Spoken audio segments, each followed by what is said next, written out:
Hoy vamos a sumergirnos en casi 800 años de historia. Y no una cualquiera, la historia de Al-Ándalus. Hablamos de una civilización aquí, en la península ibérica, que no solo nos dejó monumentos absolutamente espectaculares, sino que es que llegó a sentar las bases para el Renacimiento europeo. Su historia, su ascenso y su caída, de verdad que es fascinante. Y para empezar, vamos a plantear una pregunta que es clave. ¿Cómo puede ser que un territorio que a los mismísimos romanos les llevó 2 siglos conquistar, cayera en apenas 10 años? La diferencia es brutal, ¿verdad? O sea, algo tuvo que pasar ahí. Bueno, pues para entenderlo, vamos a hacer un recorrido completo por la historia de Al-Ándalus, desde el principio hasta el final, pasando por todas sus etapas. Empezaremos por esa conquista tan rápida, luego veremos cómo se convierte en un emirato independiente, su edad de oro, que es el califato, claro. Después, la cosa se complica con la fractura, llegaremos al último reino, el de Granada, y terminaremos con el legado, que es increíble. Vale, pues vamos al lío, al principio de todo. En esta primera fase, Al-Ándalus no era independiente ni nada por el estilo, ¿eh? Era básicamente una provincia más del gigantesco califato omeya, que tenía su capital, pues muy lejos, en Damasco. Y aquí tenemos la respuesta a por qué fue todo tan rápido. A ver, no fue una invasión y punto. Fue una tormenta perfecta. Por un lado, el reino visigodo estaba hecho trizas por una guerra civil, y en medio de esa guerra, uno de los bandos comete un error garrafal. Pide ayuda a fuerzas musulmanas como aliados. Claro, una vez que Táriq cruza el estrecho en el 711 y gana esa batalla clave en Guadalete, todo el chiringuito visigodo se derrumba como un castillo de naipes. Muchos nobles, para salvar el pellejo y sus tierras, pactaron, y la población, que estaba ya harta de tanta guerra, pues apenas se resistió. Pero ojo, una cosa es que la conquista de la península fuera rapidísima y otra que la expansión no tuviera límites. De hecho, se frenó en seco casi de inmediato en el norte. Tenemos Covadonga en el 722, que la tradición cristiana posterior lo ha magnificado mucho, y sobre todo la gran derrota en Poitiers en el 732 contra los francos. Esas dos batallas de alguna manera dibujaron la línea, el límite, y esa frontera se estaría moviendo durante los siguientes 800 años. Venga, avanzamos. Vamos a ver ahora cómo Al-Ándalus corta el cordón umbilical, por así decirlo, y empieza a ir por libre, a forjar su propia identidad. Y lo que provoca este cambio es de película, de verdad. La escena es la siguiente. Año 750. A miles de kilómetros, en Damasco, hay un golpe de estado brutal. La nueva dinastía, los abasíes, masacra a toda la familia que gobernaba, los omeyas. A todos, menos a uno. Un joven príncipe, Abd al-Rahman, consigue escapar. Y después de una huida que dura años, ¿a dónde llega? Pues a la provincia más lejana y olvidada del imperio, a Al-Ándalus. Así que, ¿qué hace Abd al-Rahman al llegar? Pues lo que tiene que hacer para sobrevivir y sobre todo para gobernar un sitio que era un polvorín. Se pone manos a la obra con unas reformas clave. Primero, crea un ejército de mercenarios que solo le responden a él, a nadie más.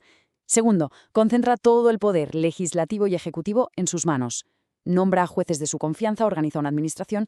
Vamos, que básicamente lo que hace es construir un Estado de verdad, fuerte, independiente, que ya no tiene que rendir cuentas a nadie en la otra punta del mundo.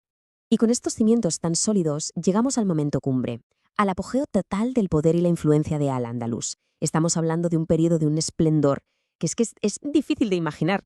El paso definitivo, el golpe sobre la mesa, lo da su descendiente, Abd al-Rahman III.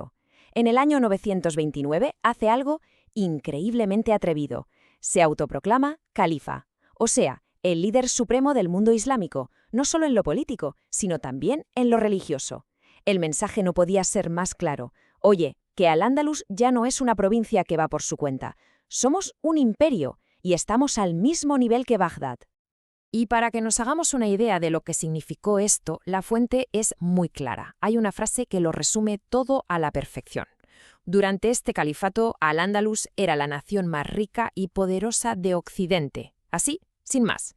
Es que es difícil exagerar el nivel de poder y prestigio que alcanzó el califato de Córdoba. Y este poder se veía en todas partes. En lo militar, tenían a los reinos cristianos del norte a raya pagando tributos. En lo político, controlaban enclaves estratégicos en el norte de África y, ojo, trataban de tú a los grandes imperios de la época, como el bizantino. Y en lo cultural, eso ya fue una auténtica explosión. La biblioteca de Al-Hakam II es solo un ejemplo, pero es que la capital, Córdoba, competía directamente en lujo y saber con gigantes como Constantinopla o Bagdad. Pero claro, como pasa tantas veces en la historia, después de una subida tan espectacular, viene la caída. Y el guión da un giro de 180 grados. Las peleas internas, las luchas por el poder, acaban dinamitando toda esa unidad. Y de repente el califato se hace añicos, se rompe en 1000 pedazos. Y de esas ruinas surge la nueva realidad política, que es mucho más caótica. Los reinos de taifas. ¿Qué son? Pues eso, un montón de reinos pequeños, independientes, y que encima, la mayoría de las veces, estaban a la gresca entre ellos. Y aquí empieza un ciclo que se va a repetir una y otra vez durante casi 200 años. Es un patrón muy claro. Las taifas, que culturalmente podían ser una maravilla, militarmente eran muy flojas. Así que cuando los reinos cristianos apretaban, ¿qué hacían? Pedir socorro a los grandes imperios del norte de África. Primero vinieron los almorávides, luego los almohades, pero el resultado siempre era el mismo. La ayuda acababa siendo una invasión. El supuesto aliado llegaba y se quedaba con todo, unificando al andaluz por la fuerza. Pero este ciclo de te pido ayuda y me conquistas se rompe. Y se rompe en una fecha que lo cambia todo, 1212. La batalla de las Navas de Tolosa. Fue una derrota, pero una derrota catastrófica para los almohades. Su poder en la península quedó hecho añicos. Y esto, claro, fue como abrir una autopista para que los reinos cristianos avanzaran a toda velocidad por casi todo el sur.